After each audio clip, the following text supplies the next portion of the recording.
I'll tell you what surprised me this summer, baffled me. There were 2 movies that were sequels, and their predecessors only came out a couple of years ago, and they did very well at the box office. The sequels were Alice Through the Looking Glass, which you didn't even know came out, and neither did I. Almost nobody knew. Wow. And the Snow White and the Huntsman sequel.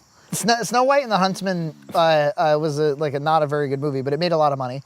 And the original Tim Burton Alice in Wonderland with Johnny Depp. And Johnny Depp's in the second one too, by the way, with Helena Bonham Carter and all of them. But that first one was in the top 10 highest grossing films of all time.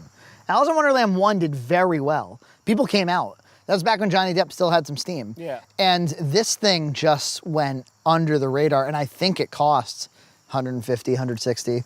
Well, that's the thing is Hollywood, on a whole, I think this summer kind of lost. Yeah. So, I don't know. What do you think that speaks to? Is it just that they're churning out too much shit? Maybe we're not the right audience because we have a new reigning champ in animated films. We didn't even talk about Finding Dory. Finding Dory, none of us saw, but I never saw it. Finding Dory is the highest grossing animated film of all time. It beat Frozen. It beat Frozen.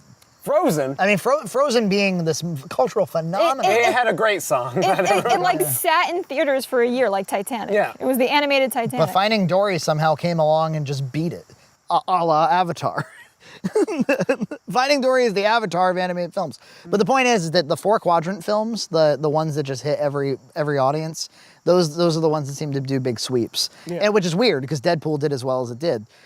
I mean, my theory would be that for the past 5, 6, maybe even 7 years, really ever since Netflix streaming and the ability to watch things on these, movies have had to be bigger, more worthy experiences. And the quality of TV. It's not just the fact that we can watch these things at home. They're also Netflix and HBO are pumping out good shows that people want to sit with for a long period of time. Quality. And they're attracting big name talent like Matthew McConaughey goes to True Detective, just knocks it out of the park. Or they're making stars like Game of Thrones, where it's made that whole cast because the show was so right. good. And so TV is just generating new movie stars who aren't doing as good work as they did when they were on TV. Going out and seeing a film in a theater has to be a more worthy experience.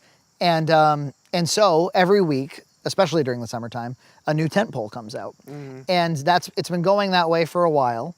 And, if, like I said earlier, if Marvel never adapted, if Marvel never started to do something more interesting, because it almost feels like DC is just doing what Marvel did 5 years ago, but people are wicked sick of it. Tentpoles are becoming tiring for people.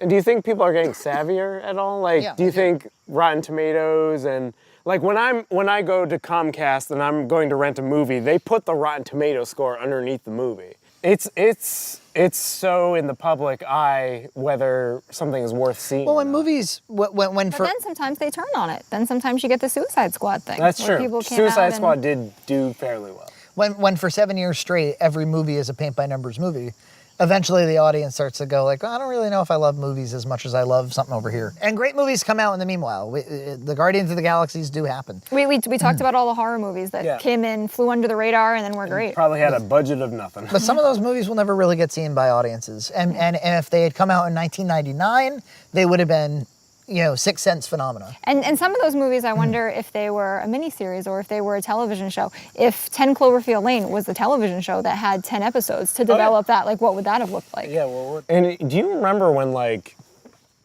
don't know, just regular non-superhero movies were tentpoles? Just things that are indie movies now were tentpole movies. Yeah. All it took was Will Smith being in a movie. Yeah. For instance. Yeah. It used to be based on stars. Now it's based on IP. Yeah. IP is the and new it used star. to be largely comedies. I remember when it was Something About Mary. It was the biggest. Something About Mary or Hitch. Will Smith. Or the original Judd Apatow. In 2007, movies. Seth Rogen was opening $100 million movies. And Superbad and Knocked Up were $100 million movies. Yeah.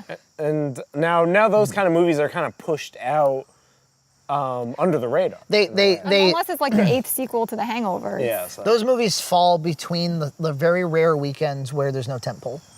So if it's Civil War's this week and Turtles is this week. And Fast 9 is here. And you just shove shove Neighbors 2 right here. I mean, as far as why Hollywood lost, it's just a bunch of crap movies. I mean, it's that simple. A bunch of crap movies for too long. TV just turning it up and people being home with better televisions. because every Black Friday, that's the only thing on sale. And who the hell wants to go to the movie theater with all those teenagers anyway? And also, you can go on YouTube and watch Red Cow Entertainment every Sunday and maybe Thursday sometimes. And sometimes Tuesday. When I get home after work, we turn on YouTube and we watch all of our favorite YouTube channels. It's true. We don't watch TV really. And if ever there was a reason for me to watch television, as I start to watch it and there's a commercial every 2 minutes, that makes me stop watching TV. And the TV shows and things that we do watch, we get from the YouTube things that we watch.